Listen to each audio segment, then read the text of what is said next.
UFC Abu Dhabi, the Ritter versus Whittaker is my experience. I see my haters proud of me now. When I'm around, it's all smiles. I took over my whole town. To kick this thing off, I give this card a solid 8 out of 10. We've seen some really fun knockouts and some people jump into title contention, with the first fight of the night being Martin Buday versus Marcus Buchecha. Buday was able to stay off the ground and outstrike Buchecha. Buchecha has to find a way to get the fight to the ground. His takedown injuries need a lot of work. He needs to work on his stand-up a lot if he's going to be a viable UFC heavyweight. But it was a very okay fight through and through. Second round was pretty dominated by Buchecha on the ground. But outside of that, it was all Buday. 1-3, easy decision. Following that fight, we seen a UFC record be born with most knockdowns in a fight between Stephen Nguyen and Muhammad Yahya, where Stephen Nguyen was absolutely steamrolling Yahya in the second round. Coming out in the second round, Yahya had a burst of energy and was able to rock Nguyen. But outside of that, it was all Nguyen the entire time. 6 knockdowns is utterly insane. I think it's actually 7, but they counted the first one as a slip or something crazy. I think it was a slip. But that fight was utterly insane, and this man's eye, viewer discretion warning.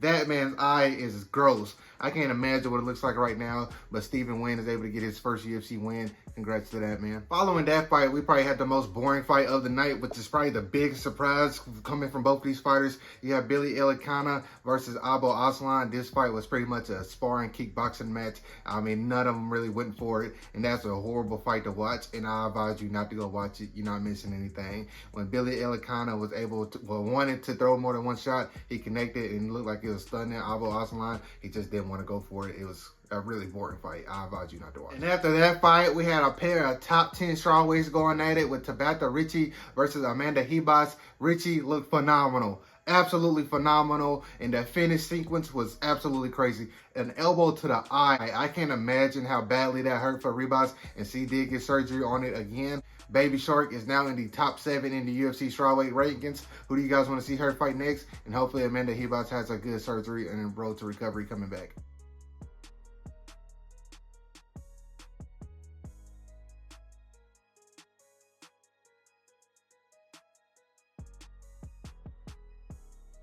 Following that fight, we had another fight that went away that I did not expect it to go. We had Mr. Davy Grant versus Damon Blackshear. I did not think Damon Blackshear's stand-up was that bad. I didn't think it was that bad. I know it was bad. I didn't think it was that bad. That man Blackshear was diving at legs going into the second and third round, and Davy Grant said, I'm not going down there, stand up and throw hands with me. And Blackshear just, I don't know if he can't do it or wouldn't do it. He just wouldn't let his hands go. Just let the hands go, and you could fall into a takedown more than likely. He just sat there, winning circles, diving legs. Davy Grant sprawled out every single time, and Davy Grant was able to take home the unanimous decision win, easily winning 2-3. Following that fight, we had the knockout of the night and the big surprise of the night, in my opinion. We have Muslim Salikov versus Carlos Leal. Salikov, I'm sorry, I wasn't familiar with your game. I disrespected you, but that right hand is from the gods, as it sat Carlos Leal down immediately as soon as it landed inside the first minute of the fight. And that man, Carlos Leal, goes to bed in Abu Dhabi. I'm not sure who Muslim Salikov gets next, but I will be watching and I will be intrigued.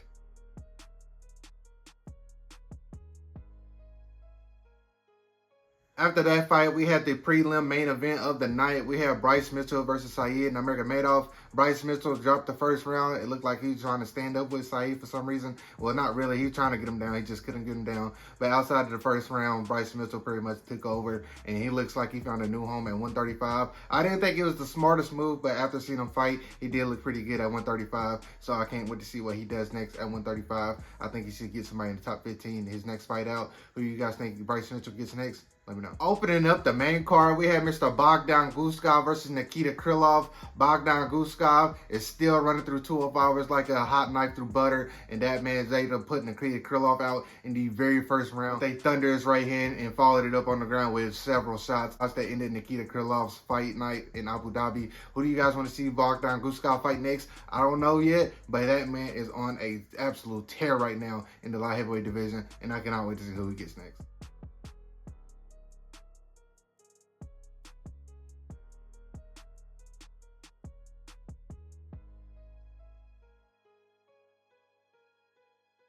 Following that fight, we had Mr. IOU TA versus Jose Ochoa. In this fight, this is really where you see where experience matters, as IOU TA, I'm pretty sure, doubles the amount of fights that Jose Ochoa has, because that fight was pretty much a wrestling clinic from IOU TA. I think he had almost 2 rounds of control time during this entire fight. I'll put it right there. It's like 9 minutes or something like that. Something crazy.